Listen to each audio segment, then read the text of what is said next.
বড় চেয়ারপারসনের পদ ছাড়তে চান তৃণমূল কাউন্সিলর। ৭৪ নম্বর ওয়ার্ডের তৃণমূল কাউন্সিলর দেবলীনা বিশ্বাস চেয়ারপারসনের পদত্যাগপত্র পাঠালেন তিনি। রাজনৈতিক কারণ দেখিয়ে ইস্তফা দিতে চান ববি ঘনিষ্ঠ।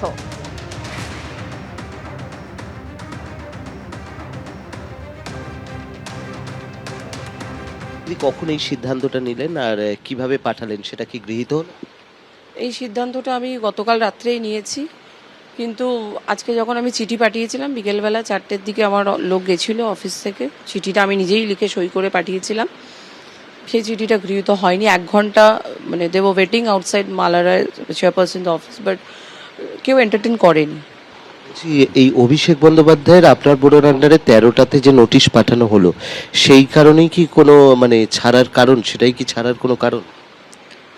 দেখুন, নোটিশটা যখন হয়েছে এটা আমি কোনোভাবেই জানতাম না, কেননা বিল্ডিং ডিপার্টমেন্ট একটা কর্পোরেশনের নিজস্ব ডিপার্টমেন্ট। আবারও বলছি, কেএমসি নিজস্ব একটা আইন আছে, একটা আছে, আপনারাও জানেন সেটা, এবং আইনের মতো চলে। এবং এই নোটিশ অনেক বাড়িতেই আগে দেওয়া হয়েছিল, এবং সেগুলো তো আমাদের জিজ্ঞেস করে যে চেয়ারপারসন বলবেন, অর্ডার দেবেন, সই করবে, সেই নোটিশ তবে লোকের বাড়িতে দেওয়া, এইভাবে কোনোদিনই কাজ হয়নি। তাই কালকেও যখন নোটিশ গেছে সেটাও আমি জানি না, আমারও অবগত নয় ব্যাপারটা। আমি যখন মিডিয়ার থ্রুতে দেখলাম জিনিসটা, আমি জানলাম। দেন সাডেনলি রাত্রিরে ফোন আসতে শুরু করলো, ইভেন টুডে মর্নিং ফোন এলো।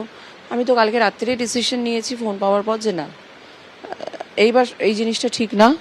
ভুল কথা বলানো বা ভুল কোনো কিছু করিয়ে নিয়ে চাপ দিয়ে দল থেকে, সেই জিনিসটা মনে হয় দ্যাট ইজ নট রাইট। কি আপনাকে ধামাচাপা দেওয়ার জন্য বলা? ধামাচাপা দেওয়া ঠিক নয়। এটা কেন হলো, কিভাবে হলো, কে করলো, কি ব্যাপার হলো, তাকে সাসপেন্ড করা হোক, তুমি তো বড় কমিটির চেয়ারপারসন নেই। তাহলে মেবি আমি বড় কমিটির চেয়ারপারসন, বাট আমি কিভাবে করবো? এই জিনিসগুলো আমার এখতিয়ারে পড়ে না, এগুলো আমার এখতিয়ারের বাইরে। কিভাবে আমি করব?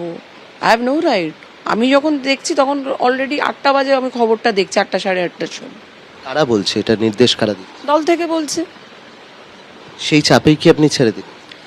চাপে বলবো না, এটা হচ্ছে ভুল বলানোটার জন্য আমি ছেড়ে দিচ্ছি। জয় কামদার, শান্তনু সিনহা বিশ্বাসের পর এবার জালে সোনা পাপ্পু। 28 মে পর্যন্ত সোনা পাপ্পুর ইডি হেফাজতের নির্দেশ দেওয়া হয়েছে।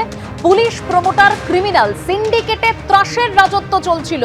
জমি দখলে ত্রাসের রাজত্ব তৈরি করেছিল এই সোনা পাপ্পু। ভয় দেখিয়ে 7 কোটির সম্পত্তিও কেনা হয়েছিল 1 কোটিতে। সোনা পাপ্পুকে গ্রেপ্তারে দাবি ইডির। এবিপি আনন্দ, এগিয়ে থাকে, এগিয়ে রাখে।